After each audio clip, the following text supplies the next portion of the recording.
서울 나오시느라고 수고 많으셨습니다. 그러면 우리가 지금 200차 최고위원회가 됐습니다. 오늘 제200차 최고위원회 회의를 시작하겠습니다.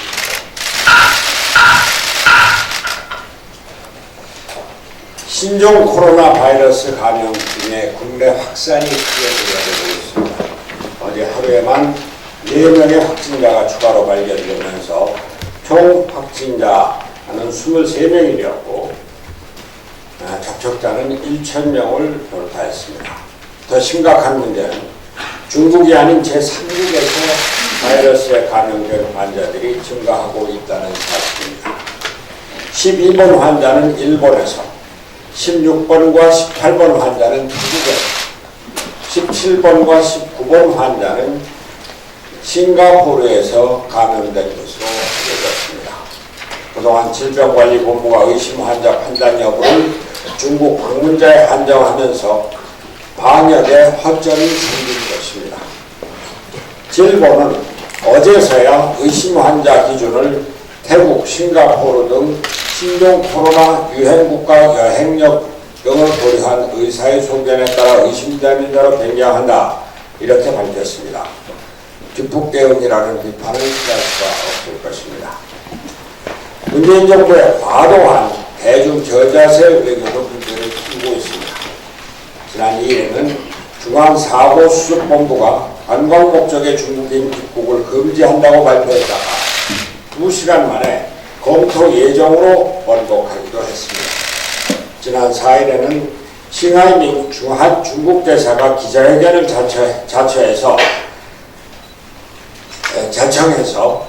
한국 정부의 제한적 입국 제한 조치에 대해 많이 평가하지 않겠다고 말한다거나 WHO 건의에 의해 과학적인 결정을 내려야 한다고 말해서 외교적 연례 논란을 불러일으켰습니다. 그럼에도 불구하고 청와대와 정부는 어떠한 반응도 나타내지 않고 있습니다. 신입장을 제정하지 않은 대사가 주재국께서 기자회견을 가진 것도 이례적이지만 싱하이밍 대사는 입국한 지 9일 만에 오늘 신임장 제정식을 갔는데, 더미다 보지 신임 주한 일본 대사는 부임한 지 2달이 되도록 그동안 신임장을 제정하지 못해서 그동안 특명 정권대사로서 정식 활동을 하지 못하고 있었습니다. 대중외교의 중요성은 두말할 것이 없지만 일본과 작년에 어려운 관계 속에 있었음을 고려할 때 정부는 한일 관계를 푸는데 더욱 적극적인 노력을 했어야 할 것입니다. 되도록 빨리 신임장을 받고 대통령이 따뜻한 청담이라도 나누었다면 한일 관계 진전에 큰 도움이 되지 않았을까 하는 아쉬움이 있습니다. 코로나 바이러스 사태에 대해서 문재인 대통령과 정부 당국의 적극적인 대처를 요구합니다. 당내 상황에 대해서 한 말씀 드리겠습니다. 이찬열 의원에 이어 김성식 의원과 김관영 의원이 당을 떠났습니다. 당과 국회에서 큰 역할을 해온 소중한 자원들이 당을 떠난 데 대해서 당 대표로서 아쉬움을 전할 수 없습니다. 국민 여러분과 당원 동지 여러분께 송구하다는 말씀을 다시 한번 드립니다. 국회의원 개개인은 자기 살 길을 찾아 나서지만 우리는 당으로서 꿋꿋하게 앞으로 나아가야 합니다. 바른미래당은 이번 총선에서 중요한 역사적 사명을 가지고 있기 때문입니다.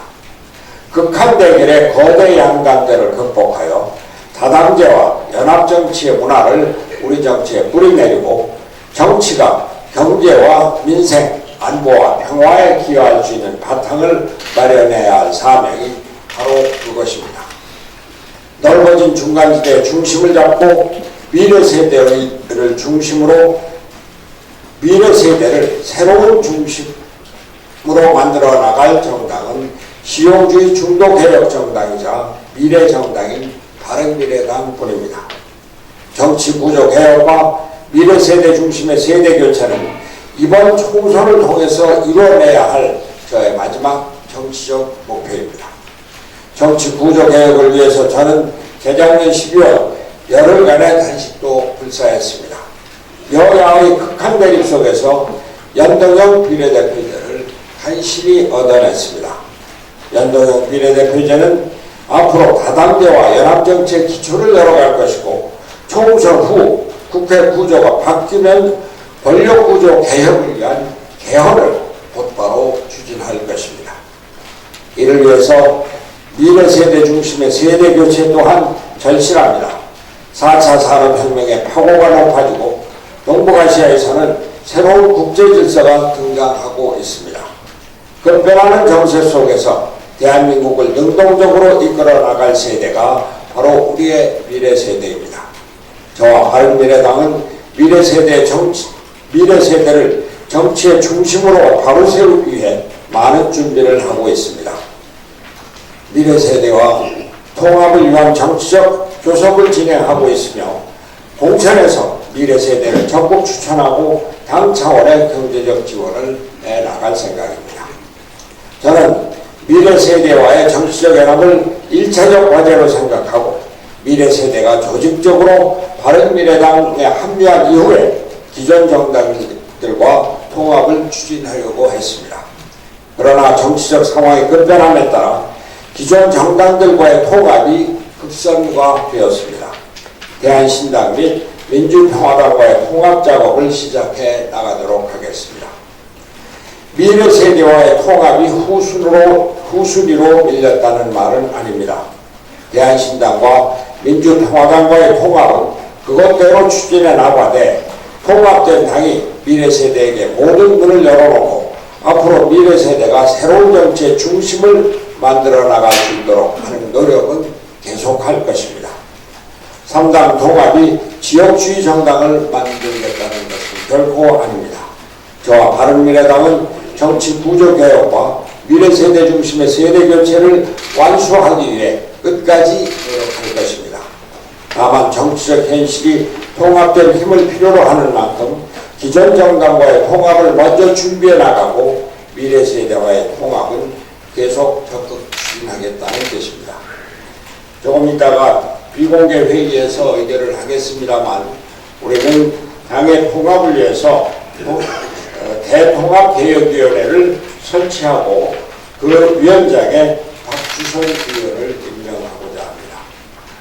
박주선 의원께서는 지금 미래신당 또 민주평화당과 통합에 대해서 적극적으로 논의를 하고 있고 이 통합은 지금 시간적으로 시간이 별로 없기 때문에 당의 형식적인 통합, 정치적으로는 상당히 통합이 되고 그것을 통해서 제대로 통합된 정당을 만들고 그러면서 동시에 미래세대와의 통합을 꾸준히 추진해 나가겠고 결국은 통합이 될 것입니다. 그러나 이를 위해서 우리 당원을 개정해야 되는 문제도 있고 당명을 바꿔야 되는 문제도 같이 생각을 해나갈 것입니다. 새로운 당명에 대해서 당원 동지 여러분들과 국민 여러분께서는 좋은 안을 주셔서 새로운 그 정당이 우리 국민과 나라에 기여할 수 있는 이런 정당을 만드는 데 적극 참여해 주시기 바랍니다. 이상입니다.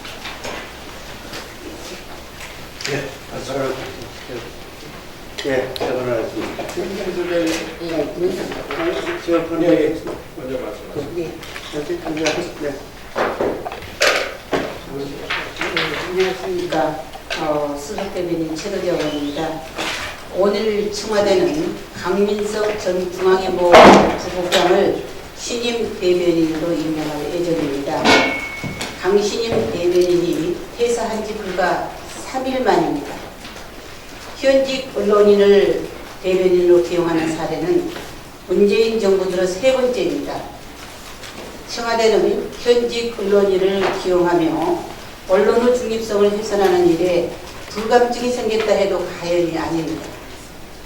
이미 윤도한 전 MBC 논설위원을 국민소통수석에 임명하고 여현호 전 한겨레신문 선임 기자를 국정 홍보비서관에 임명할 당시에도 MBC와 한겨레 노조는 현역 언론인의 진정성을 퇴색시켰다고 공정성에 대한 독자들의 신뢰를 해쳤다고 비판했습니다.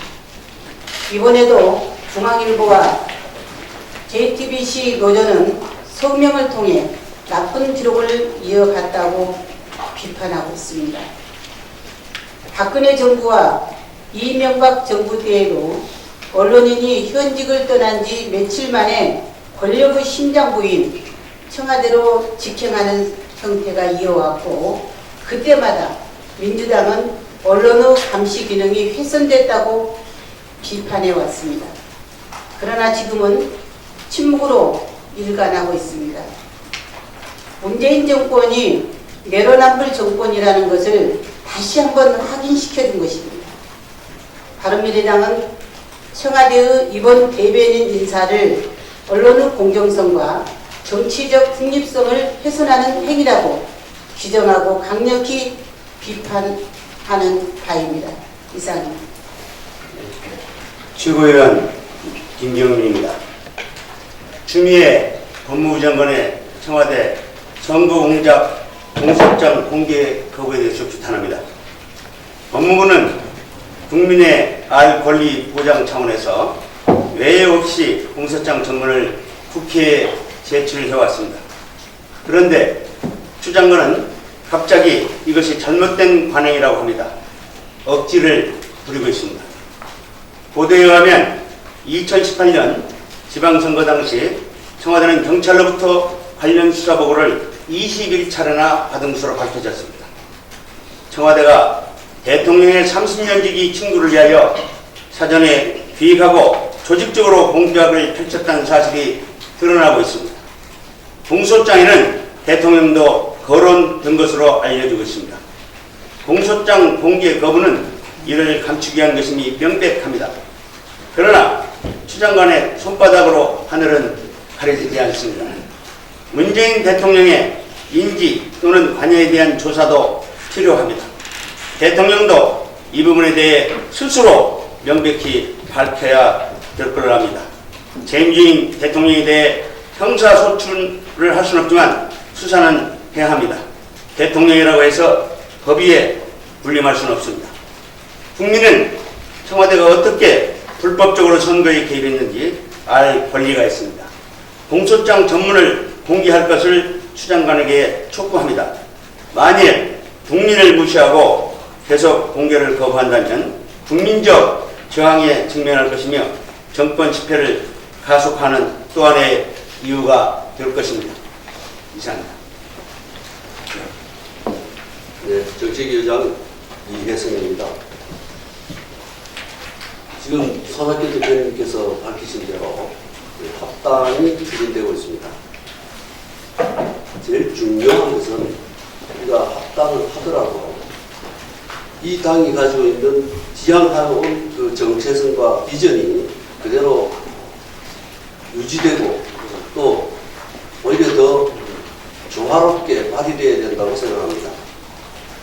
손 대표님께서 충분히 설명을 하셨지만 제일 중요한 것은 우리 당이 처음 만들어질 때 것이 산업화 세대와 민주화 세대 그리고 미래 세대의 조화로운 화합입니다. 그를 통해서 중도 실용 정당을 만들고 또 국민의당과 바른당이 영호남을 통합하는 지역 통합의 정신도 가지고 있었습니다. 비록 지금 유승민, 안철수 두 분은 탈당했지만 그 정신은 그때 당시에 우리가 합당을 해서 이 당을 만들 때의 정신을 계속 온전되어야 한다고 생각합니다. 그것이 앞으로 있을 합당에 있어서도 충분히 반영이 되는 그런 형태의 합당이 되기를 기대하고 또 저희 당은 그렇게 할 것입니다. 이 부분에 있어서 특히 미래 세대의 합류를 권유할 수 있는 방안으로서 우리 선 대표님이 이미 공약한 바가 있는 미래 세대의 공천에 있어서 우대를 하고 또 선거 자금을 일정 정도 지원하는 이 약속이 통합 과정에서도 충분히 유지되고 또 통합된 정당에서도 공약으로서 존재해야 한다고 생각하고 그런 방식으로 우리가 통합의 원칙을 세워나가야 한다고 생각을 하고 있습니다. 이건 조금 작은 문제일 것 같기도 하지만 제가 새벽에 부산에서 서울로 올라왔습니다. 보통의 경우 5시 40분 이 차를 타면 8시 반쯤 도착을 해서 최고회의 맞추기가 아주 간단했는데 오늘은 그리 어렵지 않게 왔습니다. 택시도 많이 안 탄다는 게 있죠. 교통이 한산할 정도가 됐는데 작은 것부터 정부가 이 부분을 어떤 형태로든 불안감을 씻어주는 방안을 생각해야 된다고 봅니다. 근데 제가 탄 택시 기사분이 마스크를 쓰지 않았습니다. 회사에서는 주지 않는다고 하는데 자기는 뭐 귀찮기도 하고 등등 아주 심각한 문제입니다. 택시가 수십만 대가 지금 우리나라에 운행되고 있고 그 좁은 공간이 그런 강력한 전염병에는 취약지구일 수밖에 없는데 정부에서는 우선 이런 공공교통기관에 대해서 정부 돈으로 마스크를 지급하고 소독제를 지급하는 그런 것을 할 수 있도록 저희들이 촉구하겠습니다. 예, 이상입니다. 예, 최고위원 강석구입니다. 박주선 의원님과 김경민 최고위원님의 통합수련위원회 출범을 축하드립니다. 존중과 배려의 마음으로 성공적인 협상을 전당원과 함께 기대하는 바입니다. 우리 바른미래당이 야한신당, 민주평화당과의 통합을 진행하면서 두 가지 과제를 안게 되었습니다. 첫째는 전국 정당화의 출범입니다. 도약입니다. 호남지역 야권 통합을 통한 과거의 회의가 아닌 수도권 영남 지역으로의 확산을 위한 도약도 함께 신속하게 준비해야겠습니다. 둘째, 윤석열 비례대표제의 완성입니다. 손학규 대표님을 중심으로 야당 대표님들이 힘을 모아서 윤석열 비례대표제 도입과 공수처법을 정치하게 됐습니다. 4.15 총선 승리를 통해서 윤석열 비례대표제를 완성시키고 정착해야 하겠습니다. 윤석열 비례대표제의 완성을 위해서 입법 정책 연구를 해온 정의당으로 4.15 총선에 전략적인 선거 정책 문제를 조심스럽게 제의하는 바입니다. 이상입니다. 예. 우리 박현준 문화예술위원장께서 말씀하셨습니다. 저는 학교에서 대학에서도 학생위원장을 시키고 있고 예술가로서 현역에서도 활동하고 있는데 지금 우리나라 전 국민의 관심사인 코로나가 중국 전역으로 확산되어 가고 있습니다. 조금 있다가 우리나라 중국 유학생 7만 명이 한국으로 들어와요. 이거 어떻게 할 겁니까? 교육부에서 대학 자체적으로 2주 내지 4주의 개강 연기를 자율적으로 하라고 했는데 이거 가지고는 되지를 않습니다. 왜냐하면 중국 사람들은 질서하고 규범과 이런 여러 가지 정서가 한국하고 다르기 때문에 그들이 한국에 들어오면 우리가 통제할 방법이 없어요. 그럼 이거는 정부에서 중국인들을 입국하는 걸 막아야 됩니다. 그 대학생들은 개강을 늦추고 여름학기를 이용한다든가 이런 방법을 택해야 되고 또 하나는 이 개강을 해서 중국 학생이 등록을 못해서 생기는 재정적인 적자는 정부에서 보조를 해줘야 됩니다. 이런 거를 우리 당이 정부에 강력하게 요구를 해야 됩니다. 이건 국민의 굉장히 제일 큰 관심사입니다. 우리가 합당을 하고 통합을 하고 그 이전에 우리가 해야 할 일이라고 생각하고, 또 우리 공연예술계가 지금 공연들이 다 취소되고 있어요. 또 예술가들이 공연 안 하면 못 먹고 살아요. 이것도 대책을 내놔야죠. 그죠? 이것도 굉장히 시급한 일입니다. 그래서 제가 최고위원회 와서 이 얘기를 해야 되겠다고 생각하고 오늘 왔고요. 그 다음에 제가 저번에 제안한 2월 18일 우리 당 파업에서 예술전당에서 우리 10년 음악회를 하자고 하는 것은 선거법에 위반이 된다 합니다. 그래서 제가 개인적으로 초청을 하겠습니다. 이상입니다.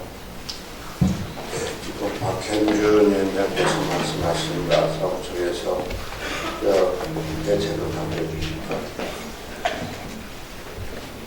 다른 공개적인 말이 없으면 임명장 수여식을 하고 그 뒤에 비공개를 전하겠습니다.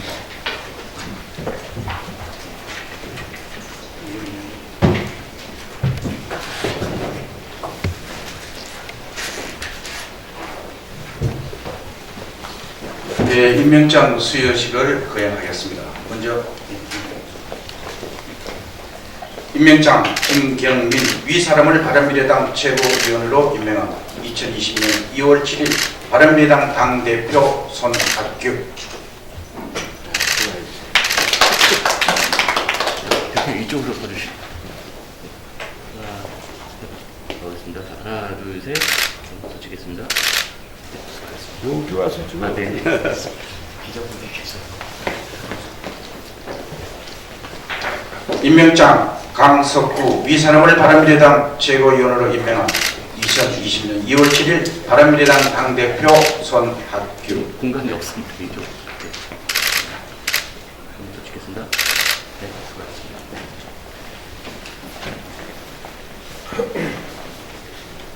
임명장 이혜성 위사람을 바른미래당 정책위원회 의장으로 임명한 2020년 2월 7일 바른미래당 당대표 손학규.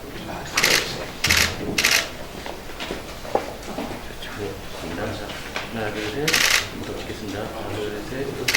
네, 수고하셨습니다.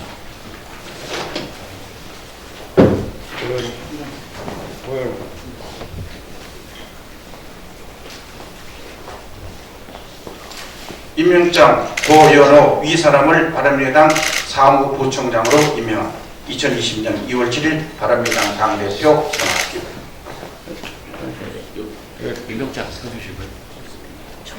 네네. 여기로 한번 봐주십시오. 네, 하나, 둘, 셋.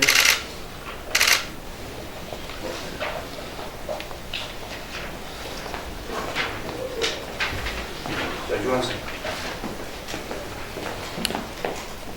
임명장 유관선 위사람을 바른미래당 전략홍보위원회 위원장으로 임명한 2020년 2월 7일 바른미래당 당대표 손학규.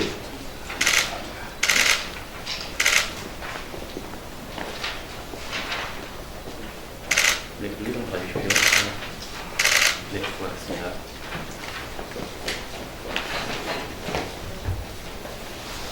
임명장 이인희 위사람을 바른미래당 당대표 비서실장으로 임명한 2020년 2월 7일 바른미래당 당대표 손학규.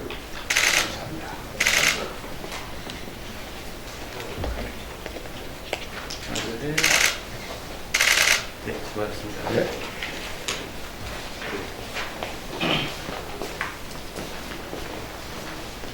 임명장 황한웅 위사람을 바른미래당 사무총장으로 임명한 2020년 2월 7일 바른미래당 당대표 손학규.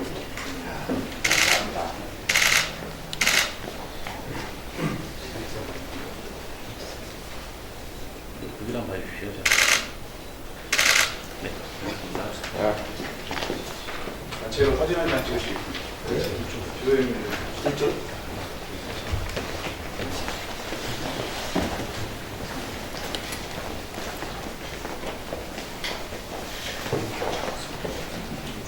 찍겠습니다. 자, 하나, 둘, 셋. 한번 더 찍겠습니다. 자, 하나, 둘, 셋. 자, 바른미래당 화이팅 한번 하겠습니다. 자, 바른미래당 화이팅! 네, 수고하셨습니다. 감사합니다. 네, 이제 회의를 비공개로 진행하도록 하겠습니다.